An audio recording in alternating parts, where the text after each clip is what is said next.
ಶ್ರೀಗುರುಭ್ಯೋ ನಮಃ. ಹರಿಃ ಓಂ.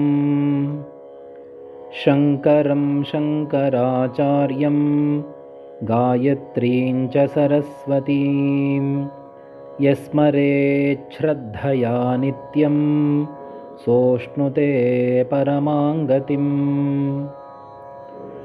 ಶ್ರೀ ಶಂಗಾ ಆಧ್ಯಾತ್ಮಿಕ ಪ್ರತಿಷ್ಠಾನ ಪ್ರಸ್ತುತಪಡಿಸ್ತಾ ಇರತಕ್ಕಂಥ ಶ್ರೀ ಲಲಿತಾ ಸಹಸ್ರನಾಮ ಸ್ತೋತ್ರಂ ಶ್ಲೋಕ 1-5. ಓಂ ಶ್ರೀಮಾತಾ ಶ್ರೀ ಮಹಾರಾಜ್ಞಿ ಶ್ರೀಮತ್ಸಿಂಹಾಸನೇಶ್ವರಿ ಚಿದಗ್ನಿಕುಂಡ ಸಂಭೂತ ದೇವಕಾರ್ಯ ಸಮುದ್ಯತ ಉದ್ಯದ್ಭಾನುಸಹಸ್ರಾಭಾ ಚತುರ್ಬಾಹು ಸಮನ್ವಿತ ರಾಗಸ್ವರೂಪ ಪಾಷಾಢ್ಯ ಕ್ರೋಧಾಕಾರಾಂಕುಶೋಜ್ವಲ ಮನೋರೂಪೇಕ್ಷು ಕೋದಂಡ ಪಂಚತನ್ಮಾತ್ರ ಸಾಯಕ ನಿಜಾರುಣ ಪ್ರಭಾಪೂರ ಮಜ್ಜದ್ ಬ್ರಹ್ಮಾಂಡ ಮಂಡಲ ಚಂಪಕಾಶೋಕ ಪುನ್ನಾಗ ಸೌಗಂಧಿಕಲಸತ್ಕಚ ಕುರುವಿಂದ ಮಣಿಶ್ರೇಣಿ ಕನತ್ಕೋಟೀರಮಂಡಿತ ಅಷ್ಟಮೀ ಚಂದ್ರ ವಿಭ್ರಾಜದಲಿಕಸ್ಥಲಶೋಭಿತ ಮುಖಚಂದ್ರ ಕಲಂಕಾಭ ಮೃಗನಾಭಿವಿಶೇಷಕ. ಶ್ರೀ ಶಂಗಾ ಆಧ್ಯಾತ್ಮಿಕ ಪ್ರತಿಷ್ಠಾನ ಪ್ರಸ್ತುತಪಡಿಸ್ತಾ ಇರತಕ್ಕಂಥ ಶ್ರೀ ಲಲಿತಾ ಸಹಸ್ರನಾಮ ಸ್ತೋತ್ರಂ ಈ ಸರಣಿ ಮಾಲಿಕೆಗೆ ತಮ್ಮೆಲ್ಲರಿಗೂ ಹೃತ್ಪೂರ್ವಕವಾದ ಸ್ವಾಗತ. ಹಿಂದಿನ ಸಂಚಿಕೆಯಲ್ಲಿ ನಾವು ಪೂರ್ವಪೀಠಿಕಾ ಮತ್ತು ಧ್ಯಾನ ಶ್ಲೋಕಗಳ ಅರ್ಥ ಭಾಗವನ್ನು ನೋಡಿದ್ದೇವೆ. ಇನ್ನು ಮುಂದೆ ಲಲಿತಾ ಸಹಸ್ರನಾಮಾವಳಿಯ ಒಂದೊಂದು ನಾಮದ ಅರ್ಥವನ್ನು ಕೂಡ ನಾವು ಅವಲೋಕನ ಮಾಡಲಿದ್ದೇವೆ. ಈ ಹಿಂದೆ ತಿಳಿಸಿದಂತೆ ಈ ಲಲಿತಾ ಸಹಸ್ರನಾಮ ಸ್ತೋತ್ರವನ್ನು ಹಯಗ್ರೀವ ಮುನಿಗಳು ಅಗಸ್ತ್ಯ ಮಹರ್ಷಿಗಳಿಗೆ ಉಪದೇಶ ಮಾಡಿದ್ದಾರೆ. ಇದರ ಉಲ್ಲೇಖ ಬ್ರಹ್ಮಾಂಡ ಪುರಾಣದ ಉತ್ತರ ಭಾಗದಲ್ಲಿ ಲಲಿತೋಪಾಖ್ಯಾನ ಈ ಭಾಗದಲ್ಲಿ ಬರುತ್ತೆ. ಲಲಿತೋಪಾಖ್ಯಾನದಲ್ಲಿ ಲಲಿತಾ ಸಹಸ್ರನಾಮಾವಳಿ ಮತ್ತು ಆ ದೇವಿಯ ತ್ರಿಶತಿ ನಾಮಾವಳಿಗಳು ಕೂಡ ಅಲ್ಲಿ ಉಲ್ಲೇಖ ಆಗಿದೆ. ಸ್ವಯಂ ವಿಷ್ಣುವಿನ ಅವತಾರವನ್ನು ತಾಡಿದ ಹಯಗ್ರೀವ ಮುನಿಗಳು ಅಗಸ್ತ್ಯ ಮಹರ್ಷಿಗಳಿಗೆ ಉಪದೇಶ ಮಾಡಿರ್ತಕ್ಕಂಥ ಈ ಭಾಗ. ಇದರ ಪೂರ್ವಪೀಠಿಕೆ ಹೀಗಿದೆ. ತಮಗೆಲ್ಲ ತಿಳಿದಿರೋ ಹಾಗೆ ಚತುರ್ಮುಖ ಬ್ರಹ್ಮನ ಮಗನಾದ ದಕ್ಷ ತನ್ನ ಮಗಳಾದ ದಾಕ್ಷಾಯಿಣಿಯನ್ನು ಪರಮೇಶ್ವರನಿಗೆ ಕೊಟ್ಟು ವಿವಾಹ ಮಾಡಿರ್ತಾನೆ. ಒಮ್ಮೆ ದಕ್ಷ ಮಹಾಯಜ್ಞವನ್ನು ಮಾಡ್ತಾನೆ. ಎಲ್ಲ ದೇವಾನುದೇವತೆಗಳನ್ನು ಆಹ್ವಾನ ಮಾಡ್ತಾನೆ. ಆದರೆ ತನ್ನ ಮಗಳು ಮತ್ತು ಅಳಿಯನನ್ನು ಆಹ್ವಾನ ಮಾಡೋದಿಲ್ಲ.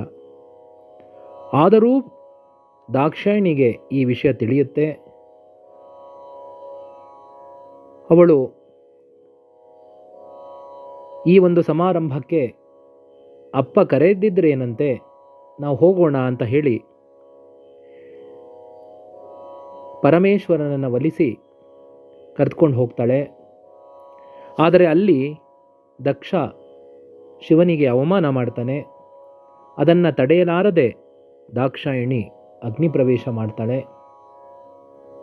ಇದರಿಂದ ಕುಪಿತಗೊಂಡ ಶಿವ ವೀರಭದ್ರನ ಅವತಾರವನ್ನು ತಾಳಿ ದಕ್ಷನನ್ನು ಸಂಹಾರ ಮಾಡ್ತಾನೆ. ಆ ನಂತರ ಶಿವ ತಪಸ್ಸಿನಲ್ಲಿ ಮಗ್ನನಾಗಿರ್ತಾನೆ. ಅದೇ ದಾಕ್ಷಾಯಿನಿ ಹಿಮವಂತ ಮತ್ತು ಮೇನೆ ಆ ದಂಪತಿಗಳಿಗೆ ಪಾರ್ವತಿಯಾಗಿ ಜನ್ಮ ತಾಳ್ತಾಳೆ. ನಾರದ ಮಹರ್ಷಿಗಳ ಸಲಹೆಯಂತೆ ತಪಸ್ಸು ಮಾಡಿ ಶಿವನನ್ನು ವರಿಸುವುದಕ್ಕೆ ಪ್ರಯತ್ನ ಮಾಡ್ತಾ ಇರ್ತಾಳೆ. ಮನ್ಮಥನ ಸಹಾಯವನ್ನು ಪಡೆದು ಶಿವನು ತಪಸ್ಸು ಮಾಡ್ತಾ ಇರ್ತಕ್ಕಂಥ ಸ್ಥಳಕ್ಕೆ ಬಂದು ಮನ್ಮಥ ಶಿವನ ತಪಸ್ಸನ್ನು ಭಂಗ ಮಾಡುವುದಕ್ಕೆ ಸಲಹೆ ಕೊಡ್ತಾಳೆ. ಮನ್ಮಥನ ಬಾಣದಿಂದ ಶಿವನ ತಪಸ್ಸು ಭಂಗವಾಗುತ್ತೆ. ಶಿವ ತನ್ನ 3ನೇ ಕಣ್ಣಿನಿಂದ ಮನ್ಮಥನನ್ನು ಭಸ್ಮ ಮಾಡ್ತಾನೆ. ಆನಂತರ ಶಿವನಿಗೆ ಈ ವಿಷಯ ತಿಳಿಯುತ್ತೆ. ಆಗ ದೇವಾನುದೇವತೆಗಳೆಲ್ಲರೂ ಸೇರಿ, ವಿಶ್ವಕರ್ಮ ಇತರರು ಸೇರಿ ಆ ಭಸ್ಮವನ್ನೆಲ್ಲ ಮನುಷ್ಯನ ಆಕಾರವಾಗಿ ಮಾಡ್ತಾರೆ. ಶಿವನ ದೃಷ್ಟಿ ಆ ಬಿಂಬದ ಮೇಲೆ ಬೀಳುತ್ತೆ. ಆಗ ಅದಕ್ಕೆ ಜೀವ ಬರುತ್ತೆ.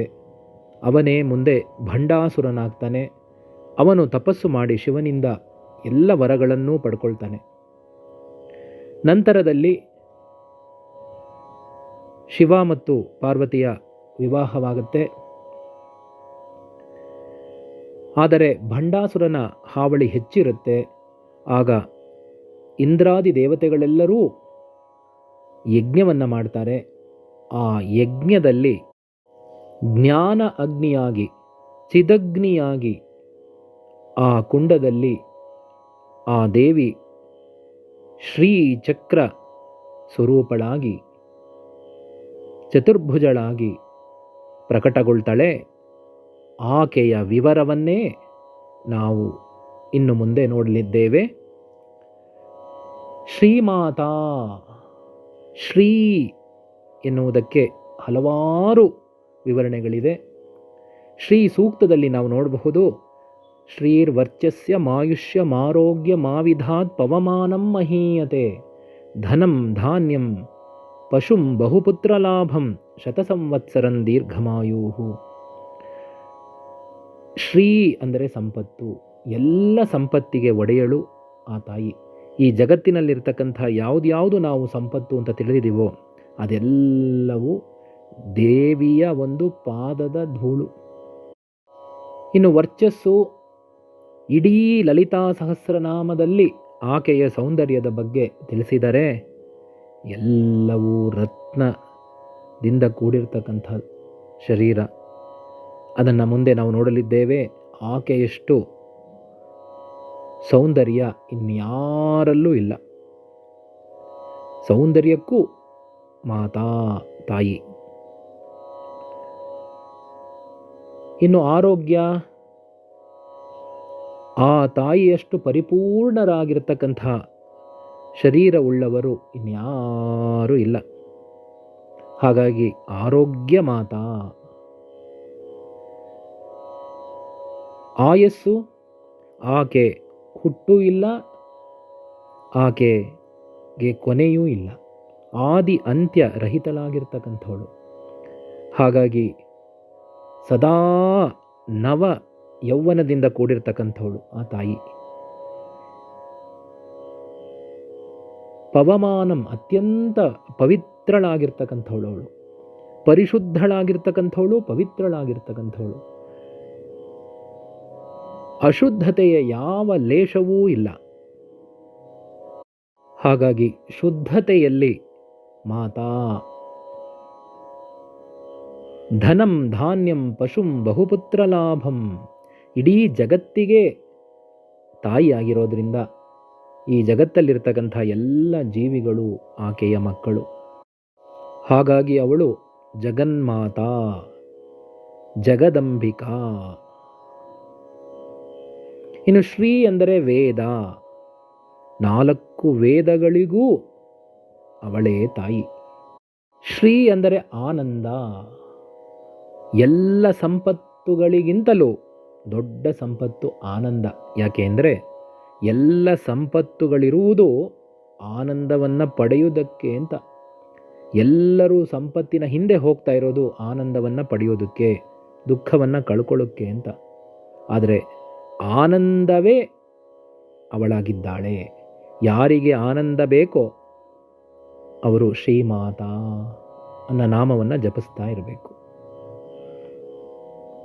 ಇನ್ನು ಲೋಕಗಳು, ಶ್ರೀ ಅಂದರೆ ಲೋಕಗಳು, 14 ಲೋಕಗಳಿಗೂ ಅವಳೇ ತಾಯಿ. ಬ್ರಹ್ಮ, ವಿಷ್ಣು, ಮಹೇಶ್ವರ, ಸರಸ್ವತಿ, ಲಕ್ಷ್ಮೀದೇವಿ, ದುರ್ಗಾದೇವಿಗೂ ಅವಳೇ ತಾಯಿ. ಸಪ್ತ ಮಹರ್ಷಿಗಳಿಗೂ ಅವಳೇ ತಾಯಿ. ಎಲ್ಲ ದೇವಾದಿ ದೇವತೆಗಳಿಗೂ ಅವಳೇ ತಾಯಿ. ಹಾಗಾಗಿ ಜಗನ್ಮಾತಾ, ಶ್ರೀಮಾತಾ. ಶ್ರೀ ಮಹಾರಾಜ್ಞಿ, ಅವಳೇ ರಾಣಿ. ಅವಳಿಂದಲೇ ಎಲ್ಲವೂ ಸೃಷ್ಟಿಯಾಗಿರೋದ್ರಿಂದ ಅವಳೇ ಮಹಾರಾಜ್ಞಿ. ರಾಜ ಅಂದರೆ ಹೊಳಿತಕ್ಕಂಥದ್ದು, ಅತ್ಯಂತ ಕಾಂತಿಯುತವಾಗಿರ್ತಕ್ಕಂಥ ಜ್ಯೋತಿ ಸ್ವರೂಪ ಅವಳು. ಜ್ಯೋತಿಷಾಮಪಿ ತಜ್ಜ್ಯೋತಿ ನ ತತ್ರ ಸೂರ್ಯೋ ಭಾತಿ ನ ಚಂದ್ರತಾರಕಂ ನೇಮ ವಿದ್ಯುತೋ ಭಾಂತಿ ಕುತೋ ಯಮಗ್ನಿ ತಮೇವ ಭಾಂತಮನುಭಾತಿ ಸರ್ವಂ ತಸ್ಯ ಭಾಸಾ ಸರ್ವಮಿದಂ ವಿಭಾತಿ. ಸೂರ್ಯ, ಚಂದ್ರ, ನಕ್ಷತ್ರ, ವಿದ್ಯುತ್ ಎಲ್ಲವೂ ಕೂಡ ಅವಳಿಂದ ಬೆಳಗ್ತಾ ಇದೆ. ಹಾಗಾಗಿ ಅವಳು ಜ್ಯೋತಿ ಸ್ವರೂಪಳು, ಮಹಾರಾಜ್ಞಿ. ಶ್ರೀಮತ್ ಸಿಂಹಾಸನೇಶ್ವರಿ, 2 ಸಿಂಹಗಳ ಮೇಲೆ ಕುಳಿತಿದ್ದಾಳೆ. ಅದರ ಸಂಕೇತ ಶಿಷ್ಟರನ್ನು ರಕ್ಷಣೆ ಮಾಡಿ ದುಷ್ಟರನ್ನು ಸಂಹಾರ ಮಾಡೋದಕ್ಕಾಗಿ. ಆ ಸಿಂಹವನ್ನು ನೋಡಿದ ತಕ್ಷಣ ವೈರಿಗಳೆಲ್ಲ ದೂರ ಓಡಿ ಹೋಗಬೇಕು. ಆ ಸಿಂಹವನ್ನೇ ಆಸನವಾಗಿ ಉಳ್ಳವಳು ಅಂದ ಮೇಲೆ ಅದಕ್ಕಿಂತ ಶಕ್ತಿಶಾಲಿಯಾಗಿರ್ತಕ್ಕಂಥದ್ದು ಇನ್ನೇನಿದೆ. ಹಾಗಾಗಿ ಅವಳು ಮಹಾಶಕ್ತಿ ಸ್ವರೂಪಳು. ಇನ್ನು ಜ್ಞಾನಿಗಳು ಶ್ರೀಮತ್ ಸಿಂಹಾಸನ ಅಂದರೆ ತಮ್ಮ ಹೃದಯದ ಸಿಂಹಾಸನ ಅಂತ ತಿಳಿತಾರೆ. ಆ ಸಿಂಹಾಸನದಲ್ಲಿ ಆ ದೇವಿಯನ್ನು ಆಹ್ವಾನ ಮಾಡ್ತಾರೆ. ಹೃದಯ ಸಿಂಹಾಸನದಲ್ಲಿ ಅವಳು ಪ್ರಕಟಗೊಳ್ತಾಳೆ. ಚಿದಗ್ನಿ ಕುಂಡ ಸಂಭೂತ. ಈ ಹಿಂದೆ ತಿಳಿಸಿರುವಂತೆ ಇಂದ್ರಾದಿ ದೇವತೆಗಳು ಯಜ್ಞವನ್ನು ಮಾಡಿ ಆಕೆಯನ್ನು ಪ್ರಾರ್ಥನೆ ಮಾಡಿದಾಗ ಅವಳು ಶ್ರೀಚಕ್ರಧಾರಿಯಾಗಿ ಪ್ರಕಟಗೊಳ್ತಾಳೆ. ಚಿದಗ್ನಿ ಕುಂಡ ಸಂಭೂತ. ಇನ್ನು ಜ್ಞಾನಿಗಳಿಗೆ ಮೂಲಾಧಾರ ಚಕ್ರದಲ್ಲಿ ಅವಳು ಪ್ರಕಟಗೊಂಡು ಸ್ವಾಧಿಷ್ಠಾನ, ಮಣಿಪುರ, ಅನಾಹತ, ವಿಶುದ್ಧ ಮತ್ತು ಸಹಸ್ರಾರ ಚಕ್ರಕ್ಕೆ ಕುಂಡಲಿನಿ ಶಕ್ತಿಯ ರೂಪದಲ್ಲಿ ಅವಳು ಏರ್ತಾಳೆ. ಅವಳು ಮೊದಲು ಪ್ರಕಟಗೊಳ್ಳೋದು ಮೂಲಾಧಾರ ಚಕ್ರದಲ್ಲಿ. ಚಿದಗ್ನಿ ಕುಂಡ ಸಂಭೂತ. ದೇವಕಾರ್ಯ ಸಮುದ್ಯತ. ಆ ದೇವತೆಗಳಿಗೆ ಸಹಾಯ ಮಾಡೋದಕ್ಕೋಸ್ಕರ ಅವಳು ಪ್ರಕಟಗೊಂಡಳು ಅಗ್ನಿಯಲ್ಲಿ. ಹಾಗೆ ಜ್ಞಾನಿಗಳ ದೃಷ್ಟಿಯಲ್ಲಿ ಆಕೆಯು ಆನಂದ ಸ್ವರೂಪಳಾಗಿ ತಮ್ಮೊಳಗಡೆ ಇದ್ದು ಇಂದ್ರಿಯಗಳು ಮತ್ತು ಮನಸ್ಸಿಗೆ ಪುಷ್ಟಿಯನ್ನು ಕೊಟ್ಟು ಉತ್ತಮ ಕಾರ್ಯಗಳನ್ನು ಮಾಡೋದಕ್ಕೆ ಪ್ರೇರಣೆಯನ್ನು ಕೊಡ್ತಾಳೆ. ದೇವಕಾರ್ಯ ಸಮುದ್ಯತ. ಹಾಗಾಗಿ ಯಾರು ದೇವಿಯನ್ನು ಹೃದಯದಲ್ಲಿ ಆಹ್ವಾನ ಮಾಡ್ತಾರೋ ಅವರು ಉತ್ತಮವಾಗಿರ್ತಕ್ಕಂಥ ಕೆಲಸಗಳನ್ನು ಮಾಡ್ತಾರೆ. ಶ್ಲೋಕ 2. ಉದ್ಯದ್ಭಾನು ಸಹಸ್ರಾಭ. ಉದ್ಯತ್ ಉದಯಿಸುತ್ತಿರುವ, ಭಾನು ಸೂರ್ಯ, ಸಹಸ್ರ ಸಾವಿರಾರು, ಭಾ ಅಂದರೆ ಕಾಂತಿಯುಕ್ತವಾದ ಹೊಳೆಯುತ್ತಿರುವ. ಒಬ್ಬ ಸೂರ್ಯನೇ ಇಡೀ ಜಗತ್ತಿಗೆಲ್ಲ ಬೆಳಕು ಕೊಡ್ತಾ ಇದ್ದಾನೆ. ಅವನನ್ನು ಅರ್ಥ ಮಾಡ್ಕೊಳ್ಳೋದೇ ಕಷ್ಟ. ಅವನ ಕಾಂತಿಯೇ ಕಾಂತಿ. ಅಂಥದ್ರಲ್ಲಿ ಸಾವಿರಾರು ಉದಯಿಸುತ್ತಿರುವ ಸೂರ್ಯನ ಅಂತೆ ಕಂಗೊಳಿಸ್ತಾ ಇದ್ದಾಳೆ. ಅವಳ ಶರೀರ ಯಾವುದಪ್ಪ ಅಂದರೆ ಸಿಂಧೂರಾರುಣ ವಿಗ್ರಹ. ಉದಯಿಸ್ತಾ ಇರ್ತಕ್ಕಂಥ ಸೂರ್ಯ, ಸಾವಿರಾರು ಸೂರ್ಯರು ಉದಯಿಸ್ತಾ ಇದ್ದರೆ ಎಷ್ಟು ಪ್ರಕಾಶಮಾನವಾಗಿರುತ್ತೋ ಅಷ್ಟು ಪ್ರಕಾಶಮಾನವಾಗಿರ್ತಕ್ಕಂಥ ಶರೀರ ಉಳ್ಳವಳು. ಚತುರ್ಬಾಹು ಸಮನ್ವಿತ. ಇಲ್ಲಿಂದ ಮುಂದೆ ಸಗುಣೋಪಾಸಕರಿಗಾಗಿ, ಮಂದ ಮತ್ತು ಮಧ್ಯಮ ಮತಿಗಳಿಗಾಗಿ ದೇವತೆಯ ಒಂದು ರೂಪ ಬೇಕಾಗತ್ತೆ. ಹಾಗಾಗಿ ಇಲ್ಲಿಂದ ಮುಂದೆ ಆ ದೇವಿಯ ಒಂದು ರೂಪವನ್ನು ಹೇಳ್ತಾ ಇದ್ದಾರೆ. ಆದರೆ ಅವಳ ಸ್ವರೂಪ ಜ್ಞಾನ ಮತ್ತು ಆನಂದ. ಅವಳ ರೂಪ ಕೇವಲ ಗೌಣಿಕ ಅಷ್ಟೆ. 4 ಕೈಯನ್ನು ಉಳ್ಳವಳು, ಚತುರ್ಬಾಹು ಸಮನ್ವಿತ. ಒಂದೊಂದು ಕೈಯಲ್ಲಿ ಏನೇನು ಇಟ್ಕೊಂಡಿದ್ದಾಳೆ? ರಾಗಸ್ವರೂಪ ಪಾಷಾಢ್ಯ. ರಾಗ, ಅನುರಾಗ, ಅನುರಕ್ತಿ ಸ್ವರೂಪವಾಗಿರ್ತಕ್ಕಂಥ ಪಾಶ ಹಗ್ಗ, ಆಢ್ಯ ಕಂಗೊಳಿಸ್ತಾ ಇರ್ತಕ್ಕಂಥವಳು. ಇಲ್ಲಿಂದ ಮುಂದೆ 4 ಕೈಗಳಿಗೆ 4 ಆಯುಧ. ಶರೀರದ ಮುಂಭಾಗದ ಎಡಗೈಯಲ್ಲಿ ಪಾಶ ಇಟ್ಕೊಂಡಿದ್ದಾಳೆ. ಯಾಕೆ? ಅನುರಾಗ ಅಂತಕ್ಕಂಥದ್ದು ನಮ್ಮನ್ನೆಲ್ಲ ಬಂಧಿಸುತ್ತೆ. ನಮ್ಮನ್ನು ಬಂಧಿಸಿ ಪುನರ್ಜನ್ಮಕ್ಕೆ ಕಾರಣವನ್ನಾಗಿ ಮಾಡುತ್ತೆ. ನಾವೆಲ್ಲರೂ ದುಃಖ ಪಡ್ತಾ ಇರೋದೇ ಅನುರಾಗದಿಂದ, ಅತಿಯಾದ ಮೋಹದಿಂದ. ಎಲ್ಲರೂ ಆ ಜಗನ್ಮಾತೆಯ ಮಕ್ಕಳೇ ಆಗಿರೋದ್ರಿಂದ ನನ್ನವರು ನನ್ನದು ಅಂಥದ್ದು ಯಾವುದೂ ಇಲ್ಲ, ಎಲ್ಲವೂ ಭಗವತಿಯದೇ. ಹಾಗಾಗಿ ನಾವು ನಾನು ಬೇರೆ, ಇನ್ನೊಬ್ಬರು ಬೇರೆ, ನಾನು ನನ್ನ ಹೆಂಡತಿ ಮಕ್ಕಳು ಮಾತ್ರ ಒಂದು, ಮಿಕ್ಕದವರೆಲ್ಲ ಬೇರೆ ಅಂತ ಮೋಹ ಪಟ್ಕೊಳ್ತಕ್ಕಂಥ ಅಗತ್ಯವಿಲ್ಲ. ಅದಲ್ಲದೆ ಎಲ್ಲರ ಹೃದಯದಲ್ಲೂ ಅವಳೇ ಇರೋದ್ರಿಂದ ಪ್ರತಿಯೊಬ್ಬರೂ ಪ್ರಾರಬ್ಧ ಕರ್ಮಗಳು ಏನಿದೆಯೋ ಅದನ್ನು ಅನುಭವಿಸೋದಕ್ಕೋಸ್ಕರನೇ ಹುಟ್ಟಿರೋದ್ರಿಂದ ಹಿಂದಿನ ಜನ್ಮಾಂತರದಲ್ಲೂ ಎಷ್ಟು ಜನ ತಾಯಿ ತಂದೆ ಹೆಂಡತಿ ಮಕ್ಕಳು ಎಲ್ಲ ಆಗಿ ಹೋಗಿರೋದ್ರಿಂದ ಮೋಹ ಪಟ್ಕೊಳ್ತಕ್ಕಂಥ ಅವಕಾಶ ಇಲ್ಲ. ಆದ್ದರಿಂದ ಧ್ಯಾನ ಮಾಡ್ತಕ್ಕಂಥವರು ರಾಗಸ್ವರೂಪ ಪಾಷಾಢ್ಯ ಅಂತ ಧ್ಯಾನ ಮಾಡ್ತಾ ತಮ್ಮಲ್ಲಿರ್ತಕ್ಕಂಥ ಮೋಹವನ್ನು ಕಡಿಮೆ ಮಾಡ್ಕೋಬೇಕು. ಎಲ್ಲವೂ ಆ ತಾಯಿಯ ಅನುಗ್ರಹದಿಂದ ನಡೆಯುತ್ತೆ ಅಂತ ಆಕೆಗೆ ಎಲ್ಲ ಕರ್ಮಗಳನ್ನು ಅರ್ಪಣೆ ಮಾಡಬೇಕು. ಕ್ರೋಧಾಕಾರಾಂಕುಶೋಜ್ವಲ.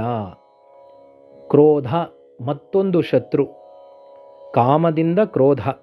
ಕಾಮ, ಕ್ರೋಧ ಮತ್ತು ಲೋಭ ನಮ್ಮ ದೇಹದಲ್ಲಿರ್ತಕ್ಕಂಥ 3 ಶತ್ರುಗಳು. ಕಾಮಶ್ಚ ಕ್ರೋಧಶ್ಚ ಲೋಭಶ್ಚ ದೇಹೇ ತಿಷ್ಠಂತಿ ತಸ್ಕರಾಹ ಜ್ಞಾನರತ್ನಾಪಹಾರಾಯ ತಸ್ಮಾತ್ ಜಾಗೃತ ಜಾಗೃತ. ಕ್ರೋಧ ಅನ್ನೋದು ಅನರ್ಥಕ್ಕೆ ಸಾಧನ. ನಮ್ಮಲ್ಲಿ ಅಹಂಕಾರ ಇರೋದ್ರಿಂದಲೇ ಕೋಪ ಬರೋದು. ಯಾರಾದರೂ ನಾವು ಅಂದ್ಕೊಂಡಿರೋ ಕೆಲಸಕ್ಕೆ ಅಡ್ಡಿಪಡಿಸಿದ್ರೆ ಅಥವಾ ನಾನು ಮಾಡ್ತಕ್ಕಂಥ ಕೆಲಸದಲ್ಲಿ ಅಡಚಣೆ ಉಂಟಾದಾಗ ನನಗೆ ಕೋಪ ಬರುತ್ತೆ. ಈ ಕ್ರೋಧ ನನ್ನೊಳಗಡೆ ಇರತಕ್ಕಂಥ ಶತ್ರು. ಅದಕ್ಕೆ ಆ ದೇವಿ ಅಂಕುಶ, ಮಾವುತ ಹೇಗೆ ಆನೆ ಕಿವಿಗೆ ಆ ಕತ್ತಿಯಿಂದ ಚುಚ್ಚುತ್ತಾನೋ ಆ ಅಂಕುಶವನ್ನು ಅವಳು ಇಟ್ಕೊಂಡು ಪ್ರಜ್ವಲಿಸ್ತಾ ಇದ್ದಾಳೆ. ಇದನ್ನು ನೋಡಿ ನಾವೆಲ್ಲ ಧ್ಯಾನ ಮಾಡಬೇಕು. ಕ್ರೋಧಾಕಾರಾಂಕುಶೋಜ್ವಲ ಅಂತ ಧ್ಯಾನ ಮಾಡಿ ನಮ್ಮ ಕ್ರೋಧವನ್ನು ಕಡಿಮೆ ಮಾಡ್ಕೋಬೇಕು. ಇಲ್ಲ ಅಂದರೆ ಅದು ಅನರ್ಥಕ್ಕೆ ಸಾಧನ ಆಗಿಬಿಡುತ್ತೆ. ಭಗವಂತ ಶ್ರೀಕೃಷ್ಣನೂ ಹೇಳಿದ್ದಾನೆ, ಕಾಮ, ಕ್ರೋಧ ಮತ್ತು ಲೋಭವೇ ನರಕಕ್ಕೆ ಹೆಬ್ಬಾಗಿಲು. ಇದು ಆತ್ಮನನ್ನು ಕೊಂದುತ್ತಾ ಇವೆ. ಅದಲ್ಲದೆ ಇದನ್ನು ಯಾವಾಗಲೂ ಬಿಟ್ಬಿಡಬೇಕು ಅಂತ ಹೇಳ್ತಾ ಇದ್ದಾನೆ. ಮುಂದಿನ ನಾಮಾವಳಿ. ಇನ್ನು ಹಿಂದಿನ ಕೈಯಲ್ಲಿ ಇರತಕ್ಕಂಥ ಆಯುಧಗಳು ಯಾವುದು? ಮನೋರೂಪೇಕ್ಷು ಕೋದಂಡ.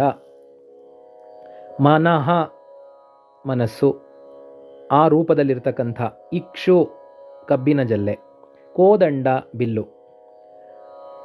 ಮನಸ್ಸು ಅಂತಕ್ಕಂಥ ಬಿಲ್ಲನ್ನು ಇಟ್ಕೊಂಡಿದ್ದಾಳೆ. ಯಾಕೆ? ಈ ಮನ ಏವ ಮನುಷ್ಯಾಣಾಂ ಕಾರಣಂ ಬಂಧ ಮೋಕ್ಷಯೋಹೋ. ಈ ಮನಸ್ಸೇ ಜನ್ಮಾಂತರದಲ್ಲಿ ನನ್ನನ್ನು ನಾಶ ಮಾಡೋದಕ್ಕೋಸ್ಕರ ಇರ್ತಕ್ಕಂಥ ಒಂದು ಅಸ್ತ್ರ. ಚೈತನ್ಯ ಭಗವತಿಯ ಸ್ವರೂಪವಾದರೆ, ಆನಂದ ಸ್ವರೂಪವಾದರೆ, ಈ ಮನಸ್ಸು ಇಂದ್ರಿಯಗಳ ಜೊತೆ ಸೇರಿ ನಮ್ಮನ್ನು ಸರ್ವನಾಶ ಮಾಡೋದಕ್ಕೆ ಹೊರಟಿದೆ. ಆ ಮನಸ್ಸು ತಾನೇ ರಾಜ ಅಂತ ಮೆರೆಯೋದಕ್ಕೆ ಹೊರಟಿದೆ.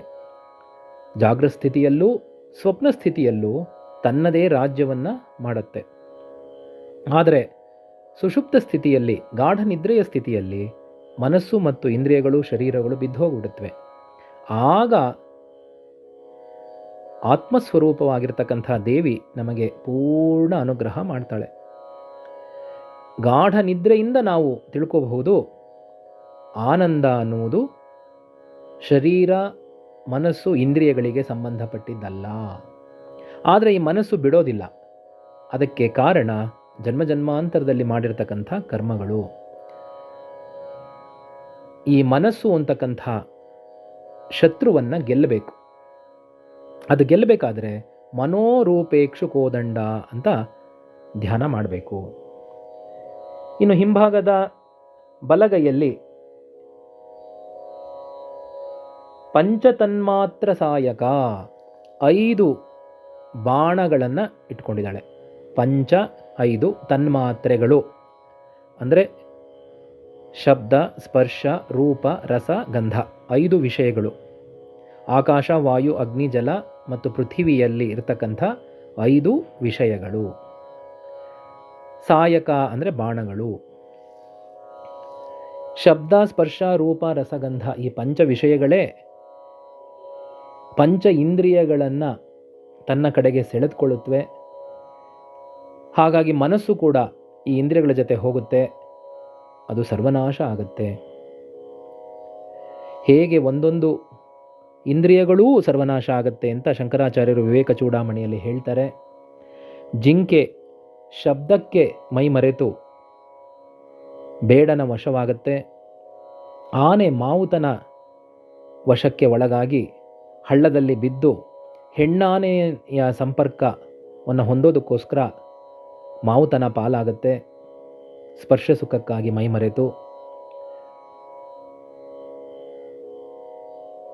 ತುರಂಗ, ಮಾತಂಗ, ಪತಂಗ ದೀಪದ ಹುಳು ದೀಪದ ಆಕರ್ಷಣೆಯಿಂದ ತನ್ನ ರೆಕ್ಕೆಯನ್ನು ಕಳ್ಕೊಂಡು ತಾನೂ ಕೂಡ ಸರ್ವನಾಶ ಆಗುತ್ತೆ ರೂಪದ ಒಂದು ಮದದಿಂದ. ಮೀನ ನಾಲಿಗೆಯ ಚಪಲದಿಂದ ಮೀನು ಬೆಸ್ತ ಹಾಕಿರ್ತಕ್ಕಂಥ ಎರೆಹುಳವನ್ನು ತಿನ್ನೋದಕ್ಕೆ ಹೋಗಿ ಆ ಕೊಂಡಿ ಗಂಟಲು ಸಿಗಾಕೊಳ್ಳುತ್ತೆ. ಆ ಮೀನು ಬೆಸ್ತನ ಪಾಲಾಗುತ್ತೆ, ಸರ್ವನಾಶ ಹೊಂದುತ್ತೆ. ಇನ್ನು ಭೃಂಗ, ದುಂಬಿ ಕಮಲದ ಹೂವಿನಲ್ಲಿ ಆ ಘಮಿಸುತ್ತಾ ಇರತಕ್ಕಂಥ ವಾಸನೆಯನ್ನು ಆಘ್ರಾಣಿಸ್ತಾ ಸಂಜೆ ಆಗತ್ತೆ, ಆದರೂ ಅದು ಮೈ ಮರೆತು ಹಾಗೆ ಕಮಲದ ಹೂವಲ್ಲೇ ಇರುತ್ತೆ.